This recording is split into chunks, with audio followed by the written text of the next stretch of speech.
તો ઉપરવાસમાં વરસાદને લઈ નવસારીની પૂર્ણ નદીમાં પાણીની ભારે આવક। સુપા કુરેલને જોડતો લો લેવલ પુલ પાણીમાં ગરકાવ। સતર્કતાના ભાગરૂપે સુપા કુલેર માર્ગને બંધ કરવામાં આવ્યો છે।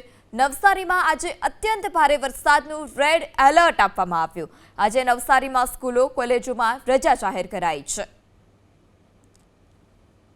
નવસારી જિલ્લામાં અને ઉપરવાસમાં પડેલા વરસાદના કારણે નદીઓમાં સતત પાણીની આવક થઈ રહી છે અને જેના કારણે નવસારી તાલુકામાં 13 થી વધુ માર્ગો ઓવરટેપિંગના કારણે બંધ થયા છે। દ્રશ્યો સીધા બતાવવા માંગીશ। સુપા અને કુરેલ પૂર્ણા નદી ઉપર બનાવવામાં આવેલો લો લાઇન બ્રિજ, આ બ્રિજ જે છે એના ઉપરથી પૂર્ણા નદીના પાણી જે છે એ ફરી વળ્યા છે, જેના કારણે આ રોડ બંધ કરવાની ફરજ પડી છે અને લોકો જે છે એ પોતે કુરેલ તરફ જવા માટે 13 થી 15 કિલોમીટરનો ચક્રાવો કરી રહ્યા છે।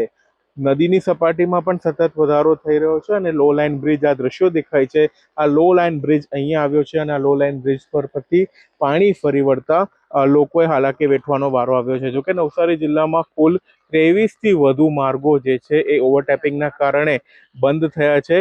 નવસારી જિલ્લામાં આજે રેડ એલર્ટ જાહેર કરવામાં આવ્યું છે, જેને લઈને નવસારી જિલ્લાનું વહીવટીતંત્ર એલર્ટ છે। લોકોને નદી કિનારે ન જવા માટે અપીલ કરવામાં આવી છે અને તમામ પરિસ્થિતિઓને પહોંચી વળવા નવસારી જિલ્લાનું વહીવટીતંત્ર કામે લાગ્યું છે। સિદ્ધેશ જોશી, એબીપી અસ્મિતા, નવસારી।